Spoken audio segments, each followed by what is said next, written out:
Well, hello there, and welcome to Coffee Clatch. I'm your hostess, Eppie-sode. Now, you're asking, what is a coffee clatch? Well, that's where a group of friends and neighbors get together, and they have their favorite beverage, and they have some fun and talk about everything under the sun.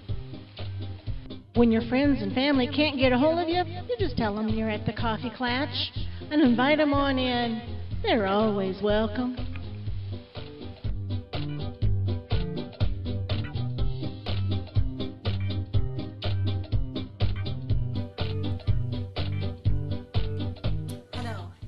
To Coffee Clatch. I'm your hostess, Eppie-sode, and I hope you're well. Well, it is almost September. It is almost September, and there's been quite a bit going on here in my neck of the woods. I had to share with you. Yesterday, I was driving, shock, and I just happened to be turning left at a stoplight. Well, you know, there was oncoming traffic, and they're actually supposed to stop before they turn right. I mean, you can turn on red, but you have to stop first. Well, these are the ones that you just go, ah! He came up to the stop light, and then at the last second, he put his blinker on, turn signal on, and then he didn't even stop to see if there was oncoming traffic.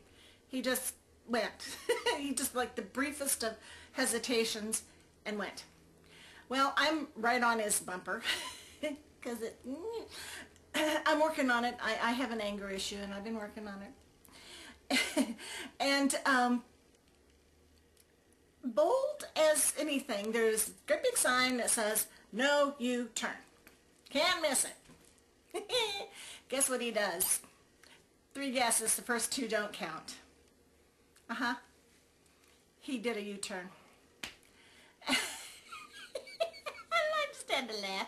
I thought, you know, now I know what it's like when I'm lost and I'm trying to figure out how in the world I'm going to flip around. And, you know, and I still say that there really should be some kind of a sign or something that lights up in the back that you can flip a switch and it says, you know, never mind me, don't follow too close, I don't know where I'm going. I may break for no apparent reason. Maybe keep people off my bumper. Anyway, well, fall will be starting here in the Northern Hemisphere on September the 23rd, 2011. at 5:05 a.m. Now this is Eastern Daylight Time. Okay, and now this is kind of confusing to me. They have this is from the Old Farmer's Almanac, and a special thanks to them, but this is kind of confusing to me. In one spot it says the full moon is September the 12th at 5:27 a.m. Okay, good. Then on another spot it says it's September the 13th at I can't remember. Yeah, but it's like 14th hour and 57th minute. So, you know, it's like, what? So one's in the morning and one's in the afternoon the following day. So I don't know what that means. But this full moon is considered a harvest moon by many. And what is a harvest moon, you ask? It's the full moon nearest to the autumnal equinox and is bright enough to allow finishing all the harvesting chores. Back to the days when the farmers had, well, they still do, but anyway. Anyway, the September full moon name is the full corn moon. And it's also the time that the corn is ripening, and it's also sometimes called the barley moon because it is time to harvest barley as well. And it's actually the harvest moon can occur either in September, October, or October. And so I thought that was kind of interesting. Now turning an eye to the sky, The asteroid Vesta is closest to the Earth in the first week of the month, dimly visible to the unaided eye, and highest at midnight. This is its brightest visit for the next decade. Saturn stands above the moon on the 3rd, and it is low at nightfall in the west. Venus is gone, passing behind the sun on the 16th. Jupiter, the sky's brightest current object, improves in magnitude from -2.4 to -2.6. It rises at about midnight on the 1st and at 10 p.m. by the 31st. Mars is still inconspicuous, rising at mid-month at 3 a.m. Mercury is a faint morning star at the end of the month, but will soon improve. The famous Perseid meteor shower on the 11th and 13th will be washed out by a nearly full moon. I think they're wrong there because it was in August, so I think they messed up. That's why I was pausing. Okay, the best days too. But who am I? I don't know. The best days to quit smoking is September the 16th and 25th. Begin a diet to lose weight September 16th and 25th. To begin a diet to gain weight September 2nd, 11th, and 29th. To cut hair to encourage growth September 1st, 11th, and 28th. To cut hair to discourage growth September 16th and 17th. To have dental care September 25th and 26th. To start projects September 28th and 29th, and to end projects September 25th and 26th. Now, from Eppie's diary.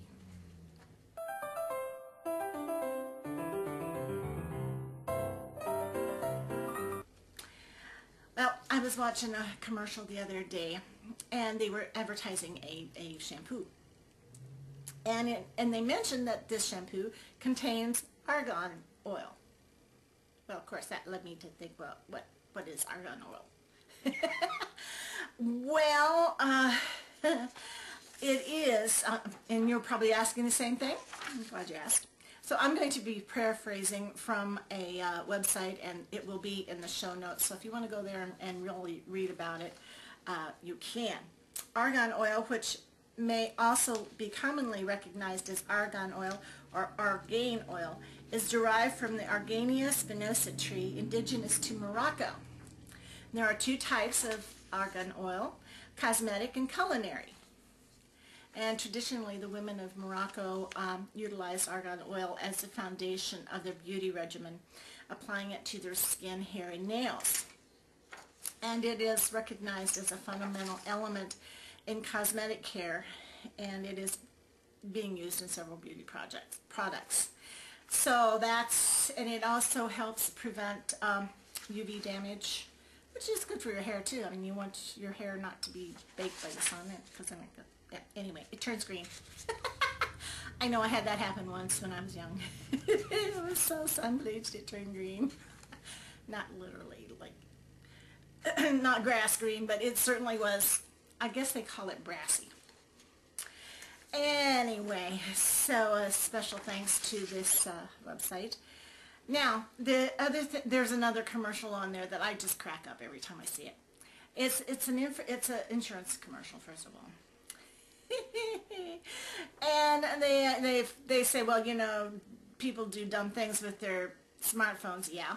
It shows three guys, and they are starting to do some really, well, actually, I think what they're doing is using apps, and it's some really stupid stuff. And this woman, it always cracks me up. This woman's over at the copy machine.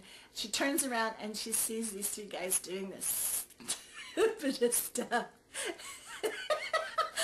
I can just, you know, I don't think I could, I couldn't let that go. No, I'd have to say something. You know, and I really think that there probably should be some kind of, maybe even an unwritten rule, that you got to be smarter than your smartphone in order to have one, even to use it. I don't know.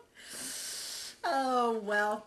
I washed one of Bella's toys. She's one of our dogs. She loves her babies, her toys. and we have a little toy box for her. And when she was so ill, she wasn't playing with them, and so now she's feeling much better. And she's going over there and she pokes around in her box, her toy box, to find a toy that she wants. So she thinks that's really cool, I think. Anyway, so I washed one of her toys because it was just, it was nasty. And so when it came out of the washer, it has squeakers in it. So I was squeaking it so that it would get the water out. And I thought, well, you know, I better just let this air dry. So I took it over to the toy box and I draped it across the top. And of course she had to go right behind me and go check it out. And she was so funny because normally she darts her toys out and she never puts them back, you know, just like a kid. So she went over there and she checked it out and she realized, oh, it's wet, and okay. And then she did her very best to put it back like it was. It was actually kind of cute, I thought. So this is a first for her. Well, I think that's all for this time, and I hope to see you at the next Coffee Clatch. Until then, take care.